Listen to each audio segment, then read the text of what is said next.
Hello friends, this is our third class. In our last two classes, we have done a lot. We have learned 10 new words and 50 sentences. 50 sentences means because I give five sentences for each word. So 10 word means 50 sentences. Okay. 50 Hindi and 50 English sentences. Hindi sentences I'm not counting because they are just to explain you the meaning of the sentence more clearly. Okay. So we have done 10 words and 50 sentences. And if we add our third class also, then we will have 15 words and 75 sentences. So our collection is enhancing day by day. So be regular, watch videos patiently and watch it full, and wherever and whenever you have doubts, you can rewatch the same video. Since this is our third video, so I would like to revise my first and second videos main words first. So let's start. तो हमारा जो first word है वो freight है. Freight meaning आपको याद ही होगा, और अगर याद नहीं है तो आप हमारी फर्स्ट वीडियो देख सकते हैं. सेकंड वर्ड है giggle.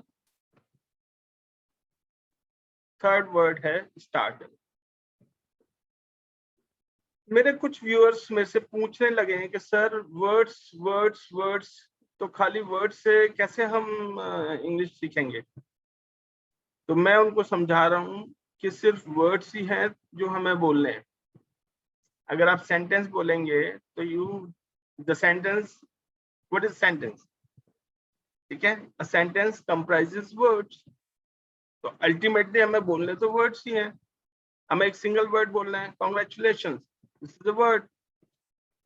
You are looking handsome, this is a word, this is a group of words. तो बेसिकली हमें वर्ड्स ही बोलने आने चाहिए, और वर्ड्स बोलने इंग्लिश में सबसे ज्यादा मुश्किल. रीजन ये है कि एक एक लेटर की मल्टीपल साउंड्स हैं. कभी कभी वो लेटर साइलेंट हो जाता है, कभी उसकी साउंड डिफरेंट होती है, कभी उसकी डिफरेंट होती है. ओके. तो whenever we speak a word wrongly, means I mean to say that the pronunciation is not good, the pronunciation is not correct, or the sound is not correct, then it make us little bit embarrassed. और एक बार जब हम embarrass होते हैं तो फिर हम बोलना छोड़ देते हैं, और जब हम बोलना छोड़ देते हैं तो फिर definitely how we can learn. So that is why I am focusing on words. Okay, so this is a well-proved system. Trust me, and be regular just for few months. Then results will be in front of you. You will feel the difference in what you were before these classes and what you are now. Okay, so trust me and be regular. और जिन लोगों ने अभी तक channel subscribe नहीं किया वो इसे subscribe करें. हालांकि बहुत तेजी से मेरे व्यूअर्स चैनल को सब्सक्राइब कर रहे हैं. I am really surprised to see कि इतनी मतलब जो एक्सेलरेशन है वो बहुत ज्यादा है. तो जिन लोगों ने अभी तक नहीं किया वो जरूर कर लें, बहुत जरूरी है. ठीक है, not for me, for them. और जितने भी आपके नियर एंड डियर हैं, जिनको आप पसंद करते हैं, प्यार करते हैं, उनको भी बोलिए, क्योंकि ये चैनल सभी के लिए है। मतलब this language is really great. ठीक है, आपकी सक्सेस के लिए, आपके अचीवमेंट्स के लिए। चलो बातें बहुत हो गई, आगे बढ़ते हैं। एक वर्ड हमने किया था इमेंस, इसके बाद हमने किया था लीप, इसके बाद था इंट्रीग, नेक्स्ट है labyrinth, illicit, gunboat diplomacy, shred. ठीक है, तो जो लोग सिर्फ स्पोकन इंग्लिश पे फोकस कर रहे हैं, जिन्हें राइटिंग से कुछ लेना देना नहीं है, तो वो लोग सिर्फ वर्ड को कैसे बोलना है इस पर फोकस करें, और उसका मीनिंग क्या है इस पर फोकस करें। मैं भी यही फोकस करा रहा हूं। तो यहां तक तो हमारा प्रीवियस हो गया, अब यहां से हम नया करेंगे।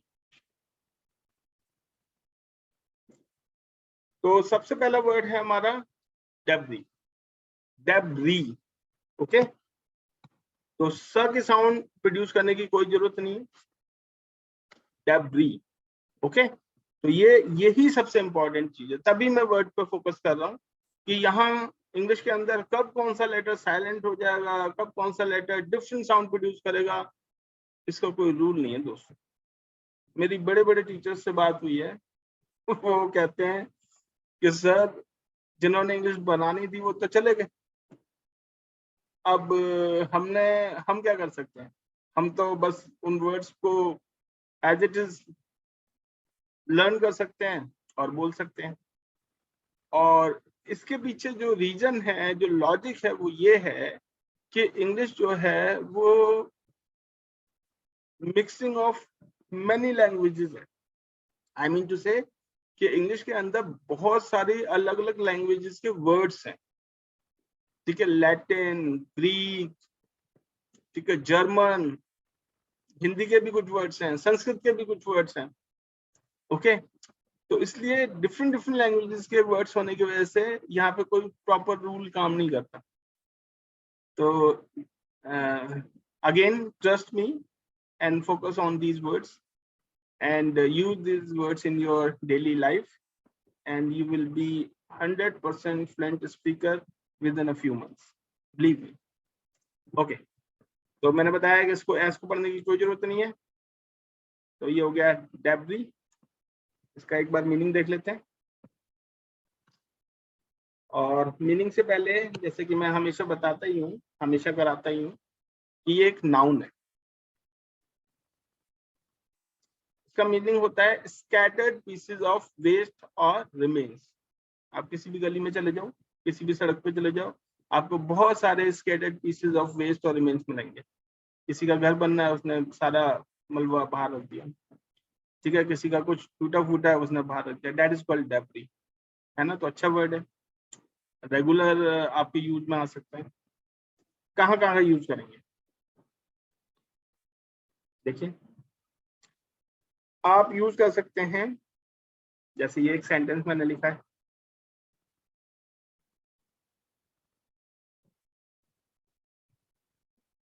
She was hit by flying debris from the blast.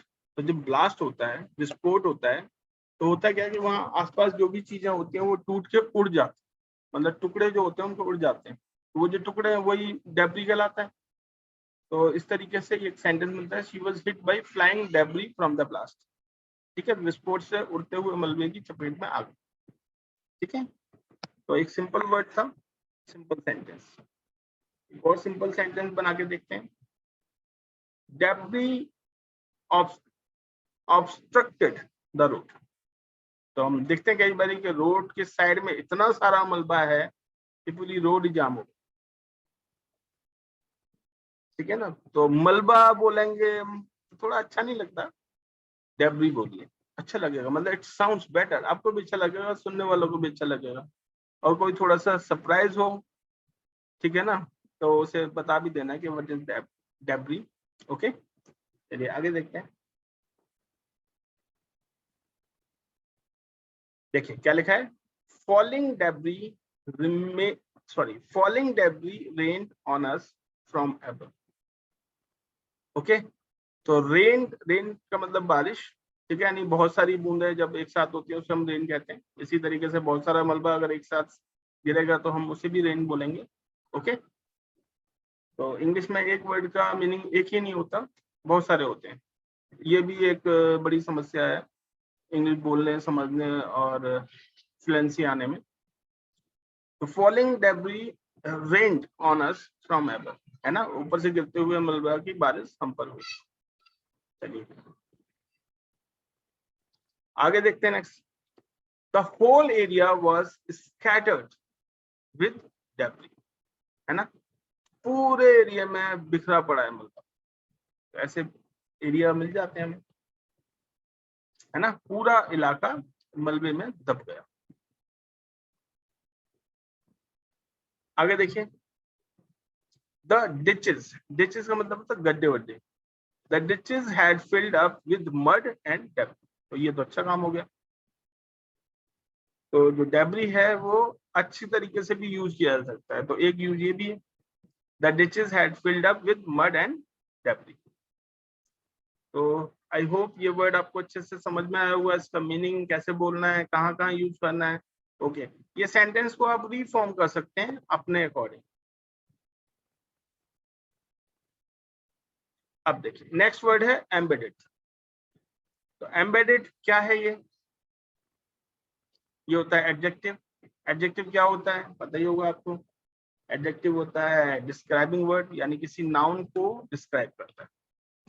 Meaning क्या है, मीनिंग है fixed firmly and deeply in a surrounding mass. अगर कहीं कोई चीज धसी हुई है, गड़ी हुई है, अच्छे से जकड़ी हुई है, तब हम एम्बेडेड बोलते हैं। कहाँ कहाँ यूज करें, देखिए सेंटेंस इसलिए जरूरी है कि जिससे हमें पूरी तरीके से सेंस मिल जाए, ठीक है ना, कि किस किस सेंस में हम इसे यूज कर सकते हैं। तो लिखा है द थोन was embedded in her thumb, right. तो जो कांटा था वो उसके अंगूठे में फंसा हुआ था, तो अच्छे से फंसा हुआ है, अंगूठा मास हो गया, सराउंडिंग मास, और उसमें कांटा फंसा हुआ था, एम्बेडेड हो गया। द थोन was embedded in her thumb. आगे देखिए, सेंटेंसेस में अच्छे खासे करा रहा हूँ, उसकी वजह यह है कि आपको अलग अलग यूजेस पता लग जाएं, कहाँ कहाँ हम इसे यूज कर सकते हैं, बस यही पर्पज है। यही वजह है कि एक वर्ड के साथ 5-5 सेंटेंसेस रखे गए और उनके पांचों के हिंदी में भी सेंटेंस बनाए गए, so that you can understand well. The scene was embedded in his memory, है ना। कोई ऐसा सीन आपको, देखो आप याद करोगे तो बचपन के ऐसे बहुत सारे सीन आपके मेमोरी में नजर आते हैं जो बार बार आपके मेमोरी में आ जाते हैं। तो वो सीन क्या है, दो scene are embedded in your memory. Okay, तो वहां भी हम एम्बेडेड यूज कर सकते हैं जब कोई चीज हमारी स्मृति में समाई हुई है। तो scene was embedded in his memory. Okay, कोई भी ऐसी घटना जो हम भूल नहीं सकते, तो वो सीन एम्बेडेड हो जाता है हमारी मेमोरी में, sorry. The arrow embedded itself in the wall. तो जो एरो है वो वॉल में धसा हुआ है, फंसा हुआ है। तो आई होप अच्छे से समझ में आ रहा होगा मीनिंग। एम्बेडेड अच्छा वर्ड है, आप यूज कर सकते हैं अपनी डेली लाइफ में। तो हमारा मकसद है कि अभी आप अच्छे अच्छे नए नए वर्ड्स बोलें अपने, ठीक है। अभी हम नहीं चाहते कि भाई पूरी फ्लुएंट इंग्लिश आप शुरू कर दें, ठीक है। वो फ्लुएंसी अपने आप आएगी, जैसे जैसे आपका कलेक्शन बढ़ेगा वैसे वैसे फ्लुएंसी आ जाएगी। अगर आप 10 वर्ड बोलेंगे तो बीच बीच में आप इंग्लिश के वर्ड यूज कर रहे हैं, जब आप 100 होंगे आपके पास तो आप ज्यादा वर्ड यूज करेंगे, जब 1000 होंगे तो आप 100% फ्लुएंट हो जाएंगे। सिंपल लॉजिक है यार उसमें, मतलब be patient and be regular, बस दो चीजों पे फोकस करो और सोचने की जरूरत ही नहीं कुछ। The pole was embedded in cement, कितना आसान है, आपको भी समझ में आ रहा होगा। तो जब हम फ्लैग होइस्टिंग करते हैं तो ऐसे सीन होते हैं।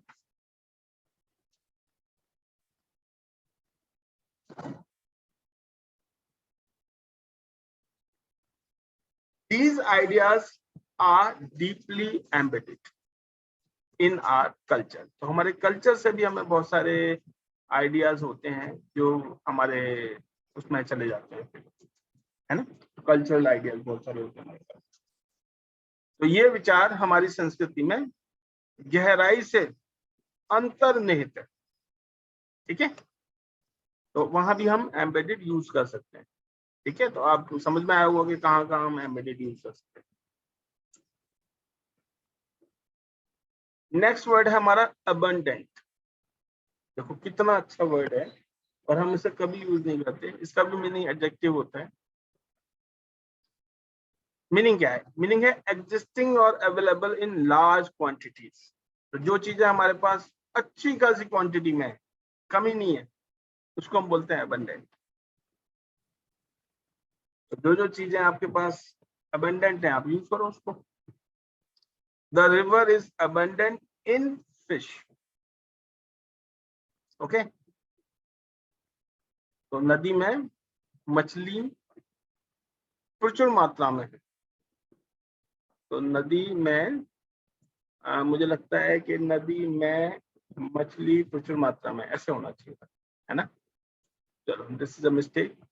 गलती सभी से होती है। तो जिन्होंने ये टाइपिंग की उनसे भी हो गई होगी, मेरे से भी कई बार गलती हो जाती है, आपसे भी गलतियां होती होंगी। बट हमारे जो वीडियोस है ना, वो हम एडिट नहीं कर पाते क्योंकि हमारे पास उतना टाइम नहीं होता, है ना। तो please try to understand. Okay,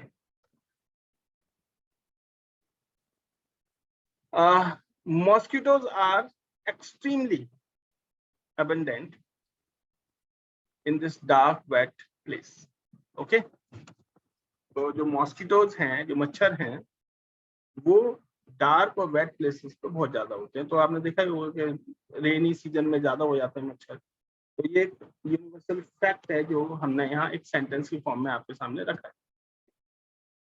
okay, इस अंधेरी गीली जगह में मच्छरों की भरमार होती है। There is an abundant supply of cheap labor. China की बात हो रही लगता है। ओके, तो चाइना में चीप लेबर है, इंडिया में भी वैसे चीप लेबर है, नो डाउट। तो सस्ते श्रम की प्रचुर आपूर्ति है, यानी there is an abundant supply of cheap labour. कमी नहीं है चीप लेबर। तो जब भी कमी नहीं है किसी चीज की, आप यूज करेंगे अबंडेंट। बस ये आपने बस ये ही डिसाइड करना है कि जो वर्ड आपको अच्छे से समझ में आ गया, उसको आपने अपनी जो डेली कॉन्वर्सेशन है उसमें उसे यूज करना है। और जितना ज्यादा यूज करेंगे आपका सेट हो जाएगा फिर। तो we have abundant proof of his guilt, है ना। तो उसके अपराध के हमारे पास अच्छे खासे प्रूफ है, हमारे पास उसके अपराध के प्रचुर प्रमाण है। हिंदी में प्रचुर बोलते हैं, abundant. Rainfall is abundant in the region. Okay, तो इस रीजन में रेनफॉल अच्छा खासा है, क्षेत्र में वर्षा प्रचुर मात्रा में होती है। ओके, अबंडेंट हो गया हमारा। चलिए आगे देखते हैं।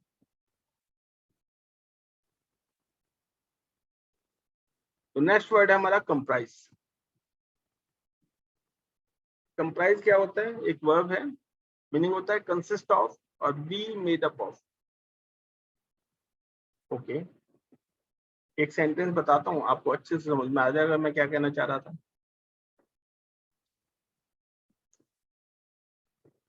देखा है, women comprise 44% of hospital medical staff. यानी हॉस्पिटल के जो मेडिकल स्टाफ में 44% महिलाएं शामिल होती हैं। यानी कि शामिल होना, कंप्राइज का मतलब शामिल होना। और कैसे यूज हो सकता है comprise? 12 departments comprise this university. तो एक यूनिवर्सिटी में 12 डिपार्टमेंट, यानी कि 12 डिपार्टमेंट शामिल हैं इस यूनिवर्सिटी। जब भी शामिल वर्ड आपका आ रहा है, तो शामिल को आप रिप्लेस करिए कंप्राइज से, आपको अच्छा लगेगा, सुनने वालों को भी, आपको भी, दोनों। Farm workers also continue to comprise the majority of the rural poor. तो जो रूरल पुअर्स हैं, यानी कि गांव में रहने वाले जो लोग हैं, वो सबसे ज्यादा हैं फार्मर।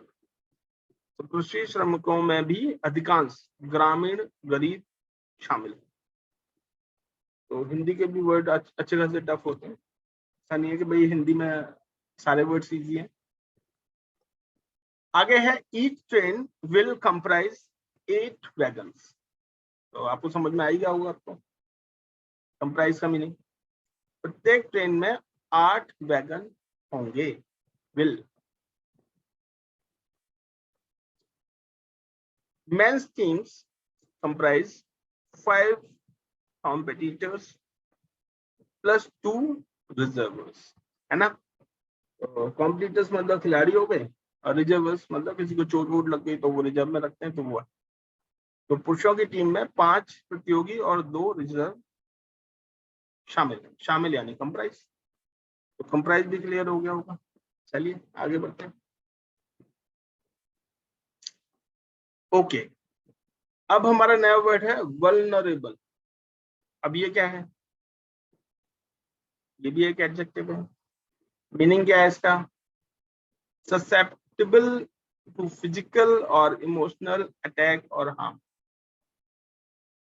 ठीक है, यानी जो ज्यादा, जिनके लिए ज्यादा खतरा है ना, जिन्हें आसानी से अटैक किया जा सकता है, उनको कहते हैं वल्नरेबल। ओके, सेंटेंस बनाते हैं। सेंटेंस से ज्यादा अच्छा समझ में आता है ना मीनिंग। ओके, देखो क्या लिखा है। लिखा है you must try not to appear vulnerable. मतलब आपको ऐसा दिखना है, आपको ऐसी कोशिश करनी चाहिए कि आप कमजोर ना दिखें। तो आपको कमजोर दिखने की कोशिश नहीं करनी चाहिए, क्योंकि आप कमजोर दिखोगे तो you will be a vulnerable, है ना। पढ़िए। Children are the most vulnerable members of the society. तो बच्चे सबसे ज्यादा कमजोर होते हैं, तो उन्हें हमें प्रोटेक्ट करना चाहिए। तो बच्चे समाज के सबसे कमजोर सदस्य होते हैं, वल्नरेबल। समझ आया? कमजोर, जिन पे हम जो आसानी से अटैक के चपेट में आते हैं। अब जैसे ओल्ड पीपल की बात करते हैं आज के रेफरेंस में, तो क्या बोलेंगे? Old people are particularly vulnerable to the कोविड-19, है ना। तो उनकी इम्यूनिटी और ओल्ड पीपल के साथ 1-2 डिजीज पहले से ही होती हैं, तो कोविड-19 ज्यादा खतरनाक है उनके लिए। वृद्ध लोग विशेष रूप से कोविड-19 की चपेट में है, ठीक है ना, तो ये भी vulnerable. Migrant workers are vulnerable to exploitation. मतलब क्या? मतलब यह है कि जो प्रवासी श्रमिक हैं वो शोषण की चपेट में, है ना, उनको सबसे ज्यादा एक्सप्लॉइट किया जाता है। जैसे दिल्ली में बिहार से लोग आए हैं, काम कर रहे हैं, तो दे आर, चलो वो हमारा टॉपिक नहीं है। Okay, the company is in an economically vulnerable position, है ना। तो कंपनी की जो पोजीशन है वो काफी खराब है इकोनॉमिकली। तो कंपनी आर्थिक रूप से कमजोर स्थिति में, तो इस तरीके से हम उसे बोलेंगे वल्नरेबल। ठीक है, तो इस तरीके से हमारे आज के 5 वर्ड्स और 25 सेंटेंसेस हमने कंप्लीट कर लिए हैं। हमारी कोशिश है कि हम रोजाना कम से कम समय लें आपका, और कहते हैं ना कि slow and steady wins the race. तो हम भी वही हमारी कोशिश है कि हम धीमे चल रहे हैं, लेकिन हम स्पीडी रहने वाले हैं, और बहुत जल्दी इसके जो रिजल्ट्स हैं वो विजिबल होंगे आपके लिए। अच्छा, एक चीज मैं और चाहता हूँ कि आपके घरों में अगर बच्चे हैं तो उनको ये वीडियो जरूर दिखाए जाए, उनको ये वर्ड्स जरूर दिखाए जाएं, क्योंकि अभी वो लर्नर हैं, लर्निंग कर रहे हैं अभी वो। और अभी से अगर वो नए नए वर्ड्स सीखेंगे तो उनकी क्लास में अच्छा इंप्रेशन होगा, उनकी टीचर इंप्रेस होगी, और उनकी मदर और फादर भी अगर अपनी स्पीकिंग अच्छी करना चाहते हैं ड्यूरिंग पीटीएम्स वगैरह मिलना पड़ता है टीचरों से, तो वो भी एक अच्छा इंप्रेशन क्रिएट कर सकते हैं, ये सब चीजें सीखे। अगर बिजनेसमैन है तो वो अपने क्लाइंट्स के ऊपर, टीचर्स हैं तो अपने स्टूडेंट्स के ऊपर, स्टूडेंट्स हैं तो वो अपने टीचरों के ऊपर, हस्बैंड है तो वाइफ के ऊपर, वाइफ है तो हस्बैंड के ऊपर। तो ये तो एक इंप्रेशन क्रिएट करने वाली चीज है, and this is really very important. अगर आप ऑफिस में काम करते हैं तो अपने बॉस के ऊपर, और अगर आप खुद बॉस हैं तो अपने ऑफिस एम्प्लॉयज के ऊपर एक अच्छा इंप्रेशन क्रिएट कर सकते हैं अगर आप फ्लुएंट हैं इंग्लिश में। तो यही हमारी कोशिश है, और हम इसमें कामयाब जरूर होंगे, there is no doubt about it. ठीक है, तो आज का वीडियो यहीं खत्म करते हैं। Thank you very much.